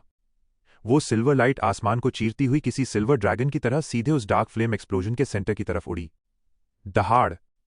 आह आह। उस डार्क फ्लेम के बीच से एक तेज चीख सुनाई दी। अचानक खून की एक धार पीछे की तरफ उड़ी। हवा में उड़ते उस खून को डार्क फ्लेम ने पकड़ लिया और वो जमीन पर गिरने से पहले ही जलकर राख हो गया। हुआ वेंशन का आर्मर टूट चुका था और उसमें आग लगी हुई थी। अभी भी जिंदा है? छू लिन ने एक ही नजर में पहचान लिया कि हुआ वेंशन के आर्मर ने वैनिशिंग थंडर को रोक लिया था। उसने ही मिडिल टियानक्वान के स्ट्रांग लोगों की ताकत को अंडर एस्टिमेट करने की गलती की थी। चटकने की आवाज। चू लिन की उंगलियों पर एक और वैनिशिंग थंडर चमक उठी। उस लाल आर्मर की वजह से डार्क फ्लेम हुआ वेंशन के शरीर में नहीं घुस पा रही थी, इसलिए उसे ज्यादा नुकसान नहीं पहुंचा। रुक जाओ। आसमान से एक आदमी नीचे आया जिसके पीछे कॉन्जेनिटल सोसाइटी की यूनिफॉर्म पहने 5-6 लोग और थे। हुआ वेंशन तेजी से उन लोगों के पीछे छुप गया और फिर उसने अपना वो खून से सना आर्मर उतार फेंका। झेंग। उसने झटके से अपना नाइफ निकाला और अपने दोनों पैर काट दिए। जूनियर मार्शल ब्रदर, तुम वो आदमी बुरी तरह घबरा गया। जब वो दोनों कटे हुए पैर जमीन पर गिरे तो लोग उन पैरों की खोखली हड्डियों के अंदर उबलती हुई पर्पल फ्लूइड फ्लेम को देखकर शॉक्ड रह गए। पफ! हवा का एक झोंका आया और उसके वो पैर अचानक धू धू कर जलने लगे और राख में बदल गए। कितना भयानक मूव है, हुआ वेनशान के सीनियर मार्शल ब्रदर ने चू लिन को घूरते हुए कहा। सीनियर मार्शल ब्रदर, ये लड़का अजीब है। अभी वापस चलते हैं, बाद में आराम से इसके बारे में सोचेंगे। हुआ वेनशान ने अपने सीनियर मार्शल ब्रदर को खींचा और एक ऊंची बिल्डिंग के पीछे उड़ गया। सीनियर मार्शल ब्रदर ने मुड़कर देखा और उसके साथ चला गया। थोड़ी ही देर में कॉन्जेनिटल सोसाइटी के लोग वहां से पूरी तरह गायब हो गए। चू लिन ने राहत की सांस ली, हालांकि अंदर से वो भी डरा हुआ था। उसके शरीर में अब ज्यादा ताकत नहीं बची थी। अगर वो कॉन्जेनिटल सोसाइटी के लोगों से लड़ता तो बिना वैनिशिंग थंडर के डर के वो सिर्फ अर्ली टियानक्वान लेवल की ताकत ही लगा पाता। अभी भी मेरी ताकत काफी नहीं है, चू लिन ने एक लंबी सांस ली। अगर वो टियानक्वान रेल्म तक पहुंच गया होता तो हुआ वेनशान को हराना उसके बाएं हाथ का खेल होता। बाई वेनमाओ के चेहरे पर अफसोस साफ दिख रहा था। उसने चू लिन को गहरी नजरों से देखा और फिर डेथ डीमन स्टार के लोगों को बुलाया, चलो यहां से। जुआंग होंग ने थूक निगलते हुए अपना सूखा गला तर किया। चू लिन के अर्ली टियानक्वान वालों को मारने की बात ने तो उन्हें पहले ही शॉक कर दिया था, और अब उसने सही सलामत रहकर कॉन्जेनिटल सोसाइटी और डेथ डीमन स्टार के लोगों को पीछे हटने पर मजबूर कर दिया था। चू लिन सच में सीनियर सिस्टर यी यून के प्यार के लायक है। तमाशा देख रहे लोगों को एक के बाद एक चू लिन का वो खौफनाक रूप याद आ रहा था। आज उन्हें समझ आ गया था कि हर ब्लड वॉरियर को डराना आसान नहीं होता। चू लिन की तरह फॉल्स टियानक्वान लेवल पर ना होने के बावजूद उसने मिडिल टियानक्वान के एक स्ट्रांग इंसान को अपने ही पैर काटने पर मजबूर कर दिया था। ऐसी चीज पर अपनी आंखों से देखकर भी यकीन नहीं होता। इम्पॉसिबल अपना बायां हाथ गंवा चुका वो हरे बालों वाला बौना एक अबैंडन्ड बिल्डिंग के सहारे टिका था और उसका दिमाग जैसे काम करना बंद कर चुका था। उसे अचानक याद आया कि उसने भीड़ में चू लिन के बारे में कितनी बुरी बातें कही थीं। उम्मीद है कि उसने सुना नहीं होगा। नहीं, मुझे छुपना होगा। वो हरे बालों वाला बौना उठा और बिल्डिंग की दीवार के सहारे छुपकर रेंगते हुए बाहर निकलने लगा। चटक चटक चटक चटक चटक चटक। धड़ाम! वो बिल्डिंग गिर पड़ी, बीच में से टूटकर ढह गई और पलक झपकते ही उस हरे बालों वाले बौने को अपने मलबे में दबा लिया। इस सारे हंगामे के बाद चू लिन बिना कोई भाव दिखाए ऑक्शन हाउस से बाहर आ गया। चूंकि बात खत्म हो चुकी थी, उसे हार्ड प्रैक्टिस के लिए कोई जगह ढूंढनी चाहिए थी। जब उसका कल्टिवेशन हाई होगा तभी वो अपनी आंखों में चुभने वाले इन कांटों को जड़ से उखाड़ फेंक सकेगा। ब्रदर चू लिन। ब्लैक फैल्कन धीरे धीरे चलते हुए एक तरफ से बाहर आया। उसकी आंखों में तारीफ के भाव थे। क्या वो शेंशुआन लिमिट की बुक अभी भी सेल के लिए है? चू लिन हैरान रह गया। ये कैसा बिजनेस था? हाँ, बेचना है, चू लिन ने सीधे तौर पर जवाब दिया। क्या तुम 900 यूनिट्स टियानक्वान कोंगजियांग देने के लिए तैयार हो? ब्लैक फैल्कन ने मुस्कुराते हुए कहा, ब्रदर चू लिन, मैं एक सवाल पूछना चाहता हूं। क्या हुआ, वेनशान का वो ईवल रेन स्काई कर्टन सच में शेंशुआन लिमिट ने ही रोका था? चू लिन ने हाँ में सिर हिलाया। बिल्कुल, बस अलग अलग लोग इसे अलग तरीके से इस्तेमाल करते हैं।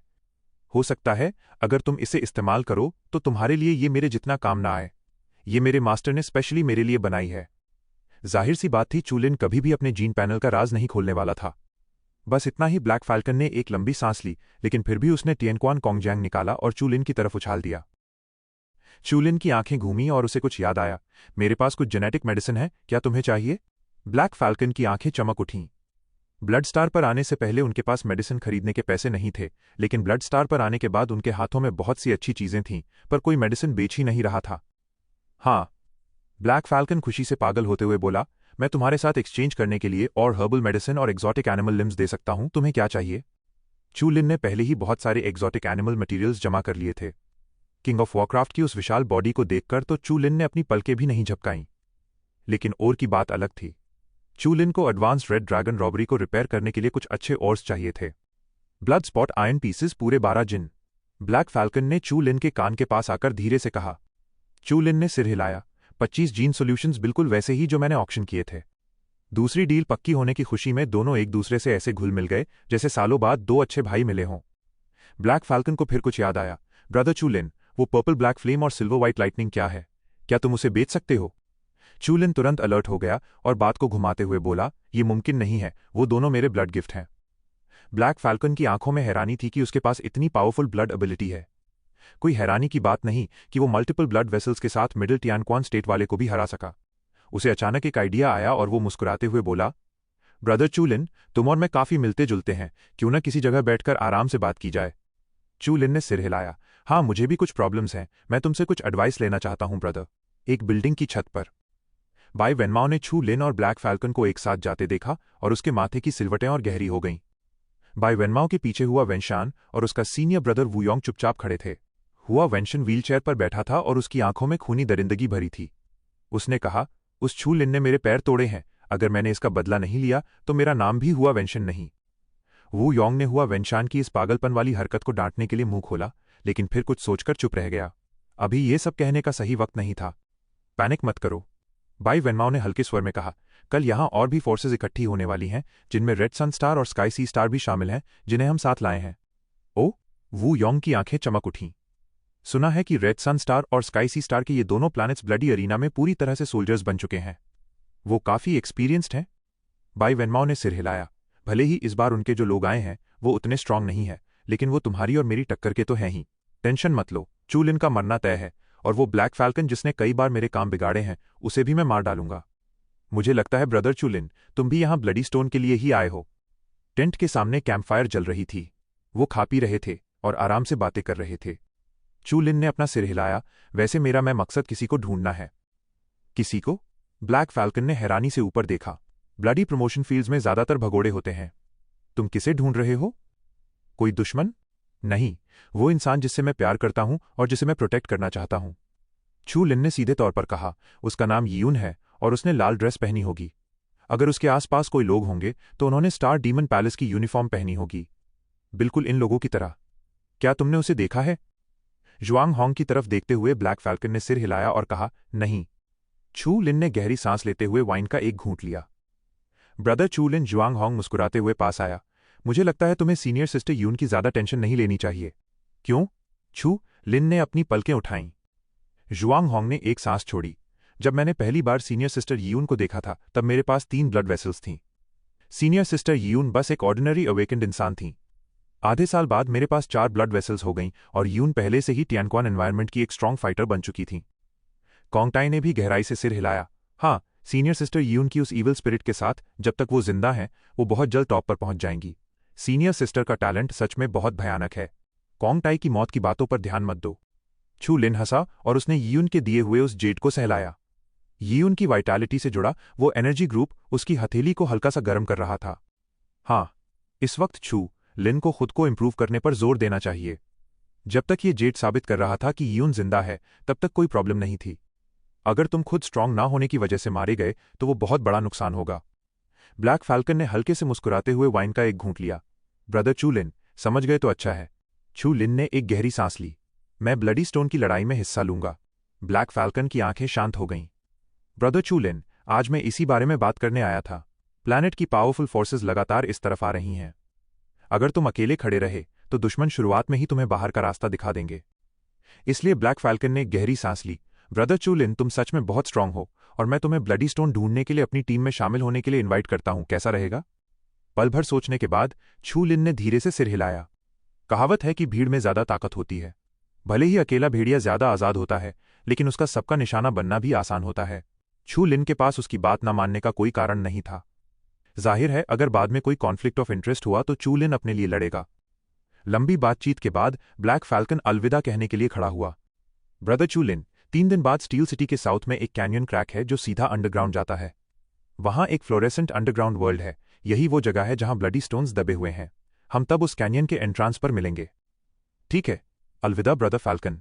वो सब उठे और ब्लैक फैल्कन को जाते हुए देखने लगे। जुआंग होंग ने बिना इंतजार किए कहा, ब्रदर चू लिन, ये ब्लैक फैल्कन बहुत मिस्टीरियस है, केयरफुल रहना। छू लिन ने सिर हिलाकर हंसते हुए कहा, जो लोग अपनी मर्जी से ब्लडी अरीना में आते हैं उनमें से कितने रहमदिल होते हैं। गार्ड पर रहना तो बनता ही है। इन 3 दिनों में तुम लोगों को भी अपनी प्रैक्टिस बढ़ानी चाहिए ताकि तुम उस अंडरग्राउंड वर्ल्ड में दफन न हो जाओ। अपनी बात खत्म करके छू लिन वहीं घुटनों के बल बैठ गया। यूं की बात को फिलहाल के लिए किनारे रख दिया गया था। अब सबसे जरूरी चीज प्रैक्टिस करना था। शाम के समय कैंप फायर के सामने स्टार डीमन पैलेस के वो चारों या तो प्रैक्टिस कर रहे थे या सो रहे थे। चारों तरफ सन्नाटा था। छू लिन ने अचानक अपनी आंखें खोलीं। 5 ब्लड लाइन्स। फॉल स्प्रिंग में ब्रेक थ्रू करने की कोशिश। टियानक्वान का मतलब है कॉन्जेनिटल ऑरिफाइसिस को तोड़ना। शरीर जन्नत के एक स्प्रिंग की तरह हो जाता है।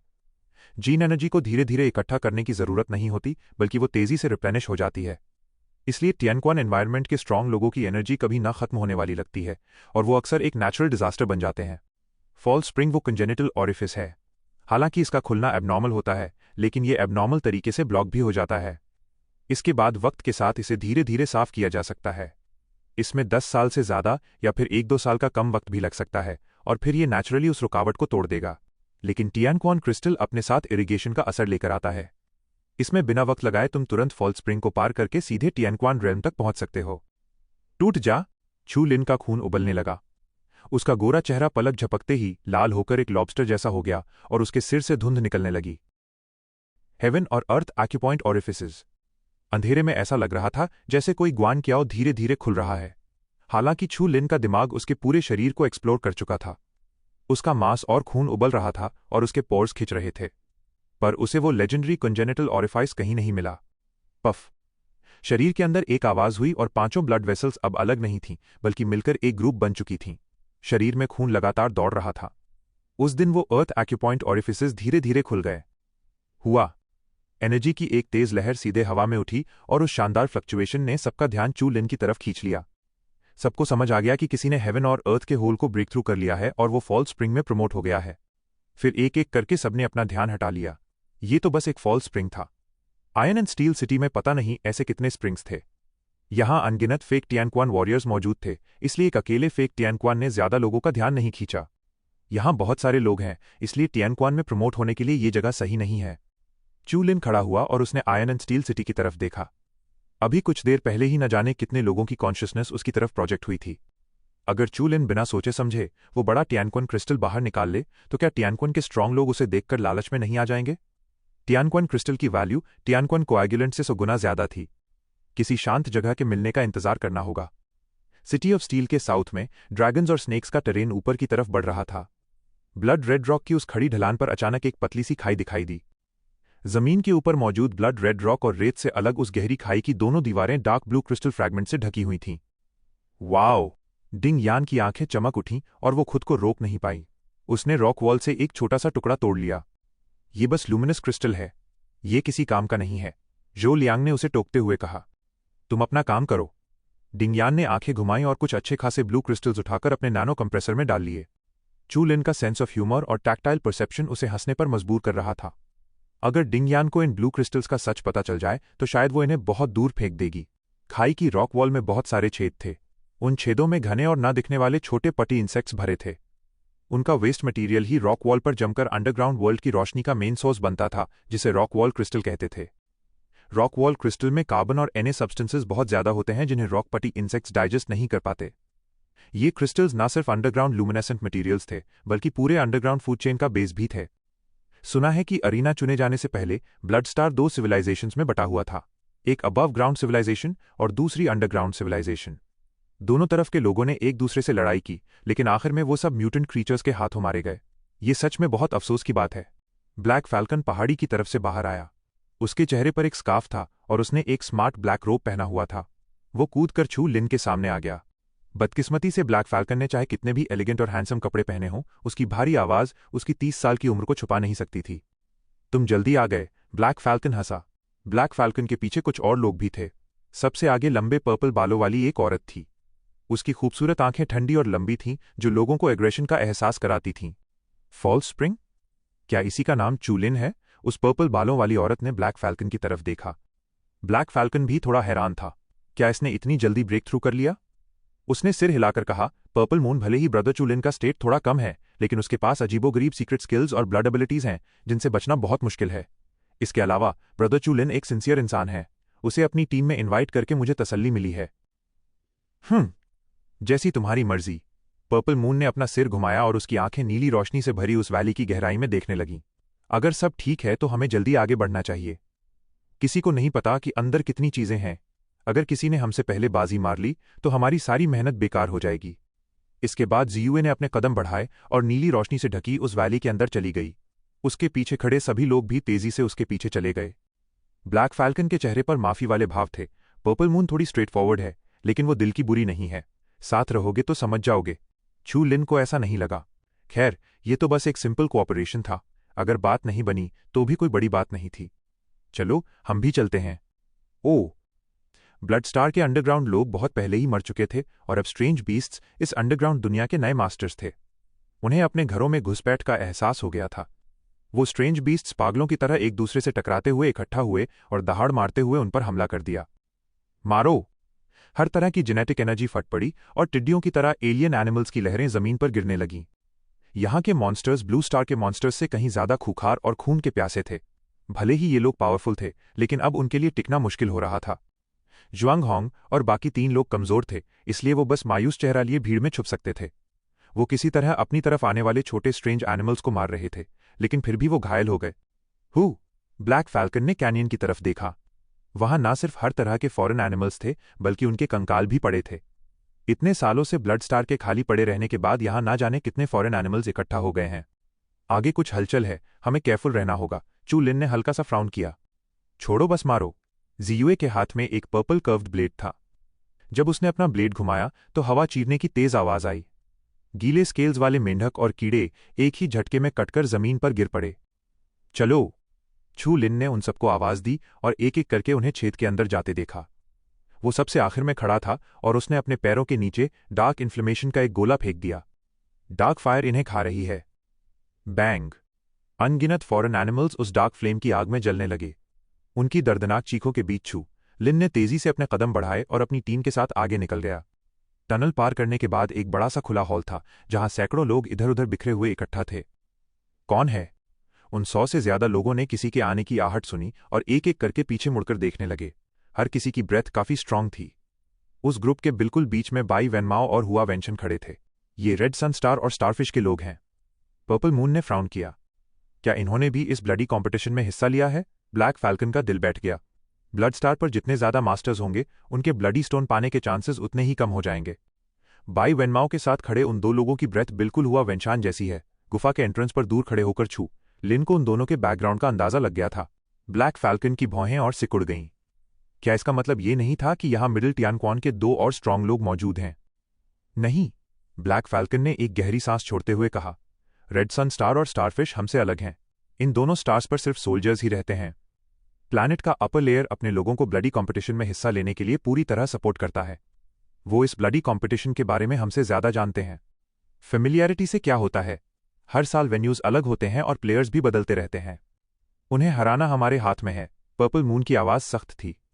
वो सामने से आ रहे उन कुछ लोगों को ठंडी नजरों से देख रही थी। Purple moon, black falcon? बाई वेनमाओ के चेहरे पर एक बनावटी मुस्कान आ गई। उसकी ये स्प्रिंग ब्रीज वाली शक्ल उसके शरीर पर बने ब्लू और ब्लैक टैटूज के साथ बिल्कुल भी मैच नहीं कर रही थी। बाई वेनमाओ ने जियू की तरफ देखा और छू लिन को पूरी तरह से इग्नोर कर दिया। क्या तुम हमारे साथ कोऑपरेट करना चाहोगी? मैं बाई वेनमाओ हूं। मैं वादा करता हूं कि इस सफर में तुम बहुत सारा पैसा कमा लोगी। ये अजीब बात है कि तुम्हारे मुंह से ऐसा कुछ निकल रहा है। पर्पल मून ने अपने हाथ बांध लिए और उसकी लेवेंडर भौहें ऊपर उठ गईं। हा, बाई वेनमाओ ने मुस्कुराते हुए कहा, मैं दुश्मनों के लिए क्रूअल हूं, लेकिन अपनों के लिए बहुत सिंसियर हूं। हमारे साथ आओ और खजाना ढूंढो। हम सब इसे बराबर बांट लेंगे। बस एक छोटी सी कंडीशन है। ओह, बताओ। ब्लैक फैल्कन को यह बहुत अजीब लगा। बाई वेनमाओ के पीछे खड़े हुआ वेंशन के पैर वापस उग आए थे। टियनक्वान के स्ट्रांग लोगों के पास अपने कटे हुए अंगों को रिजेनरेट करने की एबिलिटी होती है।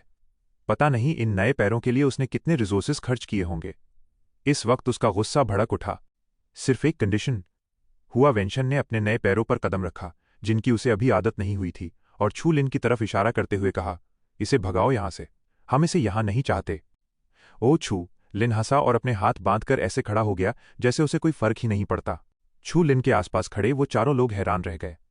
उन्होंने जल्दी से उसे घेर लिया और चौकन्ने होकर आसपास देखने लगे। पर्पल मून ने फ्राउन किया। भले ही अपना गोल पूरा करने के लिए लोग किसी भी हद तक जा सकते थे, लेकिन उसके पीछे उसके यंगर ब्रदर्स की पूरी टीम थी। अपने फायदे के लिए टीममेट्स को धोखा देना क्या उनके दिलों को नहीं तोड़ देगा? और सबसे बड़ी बात, पर्पल मून कभी भी उन लोगों के साथ टीम अप नहीं करती थी जिन पर उसे भरोसा ना हो। सामने खड़े दुश्मन से तो बचा जा सकता था, लेकिन पीछे से पीठ में घोंपे गए चाकू से बचना नामुमकिन था। ब्लैक फैल्कन पर्पल मून का इशारा समझ गया और बोला, सॉरी, मैं मना करता हूं। पर्पल मून ने सिर हिलाया। जो इसने कहा वही मेरा भी जवाब है। हुआ वेंशन ने अपना सिर घुमाया और चला गया। बाई वेनमाओ ने भी सिर हिलाया और वहां से निकल गया। जहां तक रेड सन स्टार और स्काई सी स्टार की बात थी, चूलिन और उसके लोग उनकी नजरों में कुछ भी नहीं थे। क्या एक फॉल्स स्प्रिंग इस लायक था कि वो उस पर ध्यान दे? आखिर हुआ वेंशन ने यहां लड़ाई शुरू नहीं की थी। बाहर बहुत सारे फैक्टर्स काम कर रहे थे। अगर सच में लड़ाई होती तो कोई नहीं कह सकता था कि किसका नुकसान ज्यादा होगा। पर्पल मून ने ठंडी नजरों से चू लिन को घूरा। अभी थोड़ी देर में स्ट्रेंज एनिमल्स की एक लहर आएगी, तुम लोग पीछे छुप जाना और केयरफुल रहना। पर्पल मून ने अपने मुलायम पर्पल बालों को झटका दिया और अपनी पतली कमर मटकाते हुए वहां से चली गई। थैंक यू वेरी मच, चू लिन ने हल्के से कहा। उस औरत का टेम्पर खराब था लेकिन उसका दिल साफ था और ये बात चू लिन को समझ आ गई थी। बाई वेनमाओ अपनी भारी भीड़ को लेकर एक गुफा के अंदर चला गया। अब उस बड़े से हॉल में पर्पल मून और चू लिन जैसे बस 20 के करीब लोग ही बचे थे। चू लिन उस बॉनफायर को घूर रहा था। वक्त बहुत कम बचा था और एक से बढ़कर एक स्ट्रांग लोग सामने आ रहे थे। टियानक्वान को कुचलने के लिए उसकी पावर अभी भी काफी नहीं थी। इतने कम रेस्ट टाइम में वो कुछ भी कल्टिवेट नहीं कर सकता था। इससे अच्छा तो यही था कि चू लिन ने बहुत सारे मटेरियल्स बाहर निकाले। Red dragon robbery, golden eagle feathers, blood spot iron fragments और इसके साथ एक्सोटिक एनिमल बॉडी मटेरियल्स का ढेर और स्टार स्टील मेटल। जुआंग होंग थोड़ा हैरान था। ब्रदर आप, छू लिन ने धीरे से कहा, शोर मत मचाना। जब तक पर्पल मून और ब्लैक फैल्कन हमारे आसपास नहीं है मैं कुछ काम कर लूंगा। चू लिन ने मटीरियल्स के उस ढेर को अपने हाथ में लिया और कहा, जीन एक्सट्रैक्शन। मटीरियल्स का वो ढेर पिघलकर एक गाढ़े लिक्विड में बदल गया। यहां तक कि इतने लंबे समय से उसका साथ निभा रही रेड ड्रैगन रॉबरी भी उस लिक्विड में घुल गई। चू लिन के हाथ बहुत तेजी से चल रहे थे। उसके माइंड कंट्रोल के नीचे जीन एनर्जी एक गायब हाथ की तरह उस लिक्विड को गूंद रही थी। उसने तुरंत अपने दिमाग में एक आर्मर का डिजाइन सोच लिया था। हुआ वेंशान के उस ब्लड कलर्ड आर्मर ने उसकी वैनिशिंग लाइट को रोक लिया था। तभी से चू लिन हमेशा अपने लिए एक आर्मर बनाना चाहता था, लेकिन वो प्रैक्टिस में इतना बिजी था कि उसे बिल्कुल टाइम ही नहीं मिला। कोएगुलेट। हवा में तैरता वो लिक्विड एक ग्रीन ग्रे आर्मर में बदल गया जिस पर कई ब्लड कलर्ड लाइंस बनी हुई थीं। जुआंग होंग और बाकी तीनों की आंखें फटी की फटी रह गईं और उनके मुंह खुले के खुले रह गए। उन्होंने जीन कन्वर्जन एक्सपर्ट्स तो देखे थे, लेकिन अपने हाथों से आर्मर बनाते देखना बहुत ही शॉकिंग था। बॉस चू लिन के पास ये एबिलिटी भी थी। तैयार है? टेटे क्लिक करीवे, एटे क्लिक कर दी, क्लिक करेवे। आर्मर के शेप वाला वो लिक्विड जम गया। चू लिन ने हाथ बढ़ाकर उसे पहन लिया और उसका मोमेंटम अचानक से ऑब्सक्योर हो गया। आज की बात किसी को मत बताना। अगर टाइम मिला तो मैं तुम लोगों के लिए भी एक बना दूंगा। बस तुम लोग अपने लिए मटेरियल्स खुद जमा कर लेना। चू लिन ने उन चारों की तरफ देखकर धीरे से कहा। थैंक यू ब्रदर चू लिन। जुआंग होंग और बाकी तीनों खुशी से उछल पड़े। सुनो तुम लोग। दूसरी तरफ से पर्पल मून ने दूर से ही चू लिन को आवाज लगाई, बीस्ट्स की लहर आ रही है, केयरफुल रहना। जिकिका। पर्पल मून की बात पूरी भी नहीं हुई थी कि स्टोन हॉल की दरारों, छेदों और गुफाओं से कीड़ों जैसे जानवर हर तरफ से बाहर निकलने लगे। भिन भिनाहट। अनगिनत स्ट्रेंज इंसेक्ट्स अपने पंख फड़फड़ाते हुए जोर से चिल्लाए। उनकी आंखें खून जैसी लाल थीं और वो हर जिंदा इंसान की तरफ झपट पड़े। पैरों के नीचे की जमीन हल्की हल्की कांप रही थी। उस सख्त पत्थर के नीचे पता नहीं कितने कीड़े दबे हुए थे। इस वक्त वो सब के सब बाहर आ चुके थे। मारो! पर्पल मून जोर से चिल्लाई और अपने पर्पल कर्व्ड ब्लेड से उन एलियन इंसेक्ट्स को काटने लगी। सबके दिलों में खतरे की घंटी बज रही थी। किसी की भी लापरवाही करने की हिम्मत नहीं थी। सबने अपनी स्टेट पूरी तरह ओपन कर ली थी और जोरदार हमले कर रहे थे। बमबारी। जीन एनर्जी की उस भयानक बमबारी से पत्थर और मिट्टी का मलबा हर तरफ उड़ रहा था।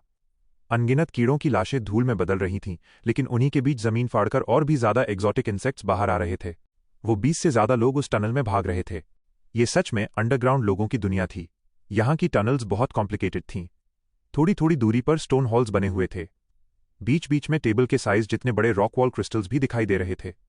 पर्पल मून की आंखें तो उन पर से हट ही नहीं रही थीं। उसका मन कर रहा था कि वो अभी उन्हें जड़ से उखाड़ ले। ऐसी कौन औरत होगी जिसे चमकती हुई चीजें पसंद ना हों। आगे देखो।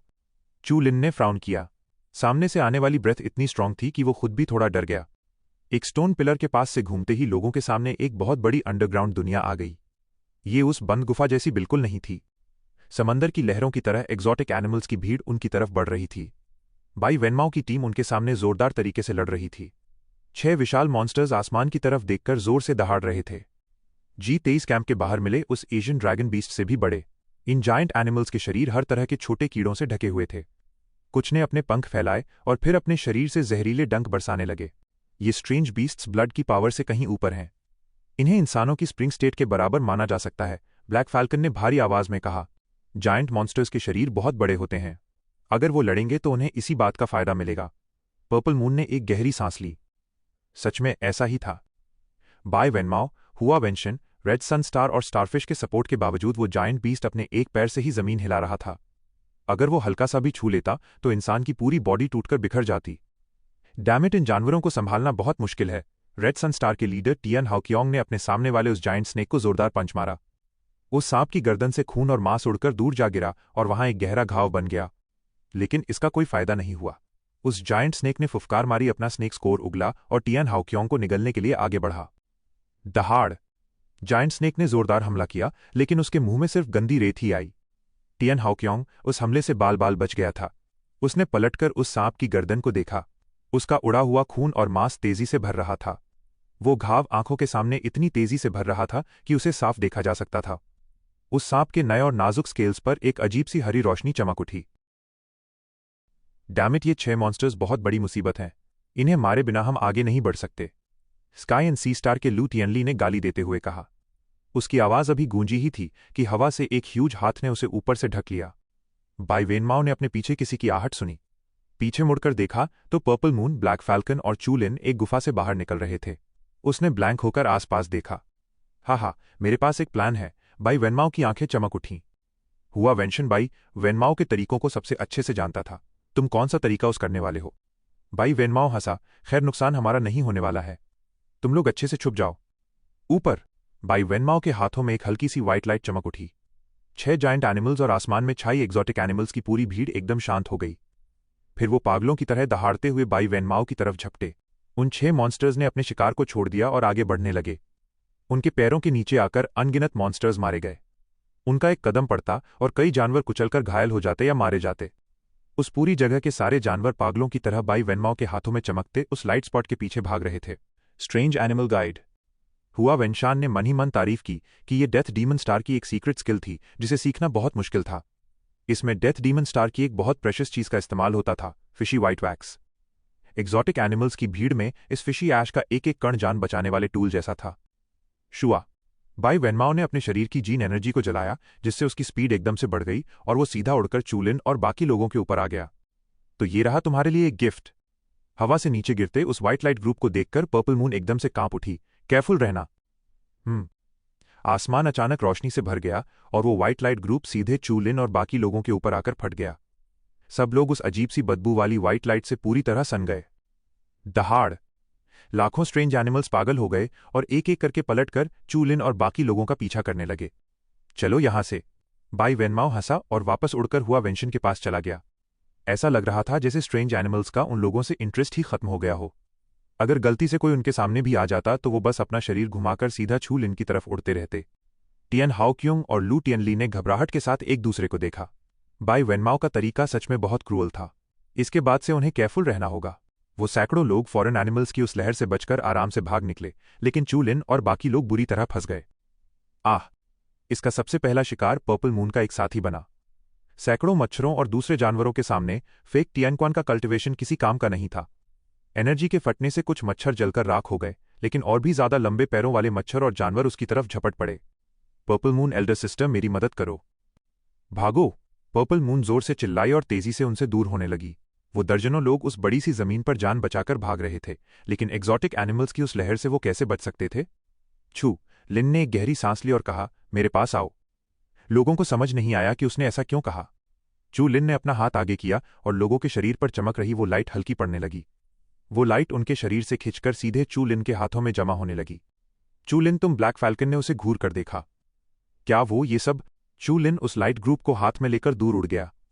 अभी कुछ देर पहले जो स्ट्रेंज एनिमल्स खून के प्यासे होकर पर्पल मून की तरफ भाग रहे थे, वो सब मुड़े और पागलों की तरह चू लिन का पीछा करने लगे। ब्रदर चू लिन! जुआंग होंग जोर से चिल्लाया, लेकिन चू लिन का फिगर अंधेरे में जाकर गायब हो गया। किसी को नहीं पता था कि वो कहां चला गया है। क्या ब्रदर चू लिन ने सारे स्ट्रेंज बीस्ट्स को अपनी तरफ खींच लिया है? कॉन्ग टाई और जोलियांग ने अपने होंठ भींच लिए। उन्हें खुद से नफरत हो रही थी कि वो इतने कमजोर हैं कि चू लिन की मुसीबत भी नहीं बांट सकते। Damn it! ब्लैक फैल्कन ने गुस्से में पास रखे एक बड़े पत्थर पर जोर से मुक्का मारा। वो बड़ा सा पत्थर टूटकर टुकड़ों में बिखर गया और ब्लैक फैल्कन की हथेली लाल होकर सूज गई, लेकिन इससे उसका गुस्सा बिल्कुल भी शांत नहीं हुआ। पर्पल मून की लेवेंडर आंखें नम हो गईं और उसका चेहरा टेंस हो गया। हम बाई वेनमाओ को ढूंढने चलते हैं, इसका हिसाब तो मैं अच्छे से करूंगी। पर्पल मून ने चुपचाप अपनी आंखों के आंसू पोंछे और पलटकर आसमान की तरफ देखने लगी। चू लिन का वो शांत चेहरा उसके दिल में तेजी से घर कर गया। चू लिन, मैं तुम्हें याद रखूंगी।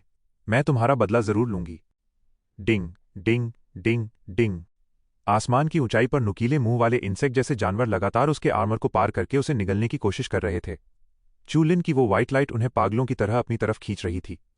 ऐसा लग रहा था जैसे चूलिन का मांस और खून उनके लिए टैंग मंक मीट हो, जिसे खाने से वो मना नहीं कर सकते थे और जिसका एक टुकड़ा खाने के बाद वो हमेशा के लिए अमर हो जाएंगे। अच्छा हुआ कि मैंने आर्मर बना लिया था।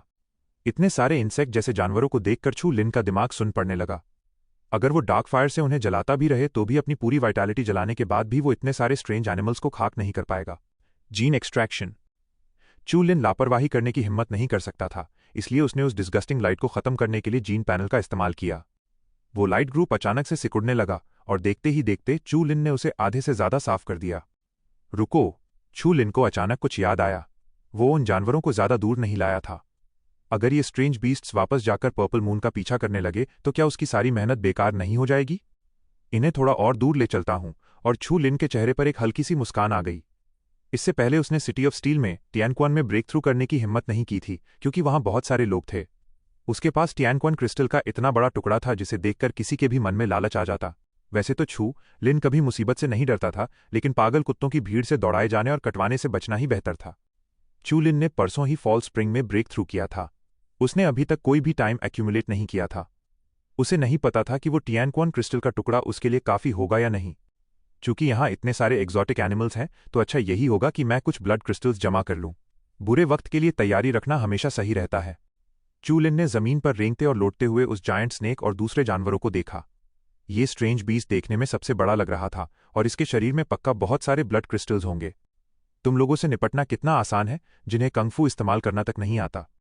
चू लिन ने स्नियर किया और अपनी हथेली नीचे दबाई। एनर्जी के एक ग्रे हाथ ने उस सांप के सिर पर थप्पड़ जड़ दिया। इंसानों के लिए वो जायंट पाम बहुत बड़ा था, लेकिन उस सांप के सामने वो किसी मक्खी जैसा था। उस सांप ने अपना सिर उठाया और चू लिन की तरफ देखा। उस स्नेक स्कोर में हलचल हुई। पाजी, वो एनर्जी पाम सीधा उस सांप की नाक पर जाकर लगा। जिनताओ टेंजुए डार्क फायर एक्सप्लोजन। एनर्जी का वो हाथ फट गया और सांप की नाक के पास डार्क इन्फ्लेमेशन का एक छोटा सा गोला बन गया। चू लिन की उंगलियों पर सिल्वर व्हाइट वैनिशिंग थंडर हल्की सी चमक उठी। इस वक्त बस सांप के स्केल आर्मर डिफेंस को तोड़ने की जरूरत थी, ताकि वो डार्क फ्लेम उसके शरीर के अंदर घुस सके। लेकिन फिर कुछ ऐसा हुआ जिसने चू लिन को हैरान कर दिया। उस जायंट स्नेक ने सांस अंदर खींची और डार्क इन्फ्लेमेशन के उस छोटे से गोले को अपनी नाक के अंदर खींच लिया। चू लिन एकदम सन्न रह गया। क्या इस सांप को दोबारा जन्म लेने की ज्यादा ही जल्दी है? जायंट स्नेक के नाजुक रेस्पिरेटरी ट्रैक्ट में डार्क फायर जलने लगी। वो सांप जोर जोर से हाँफने लगा और उसकी नाक से लगातार पर्पल ब्लैक फ्लेम बाहर निकलने लगी।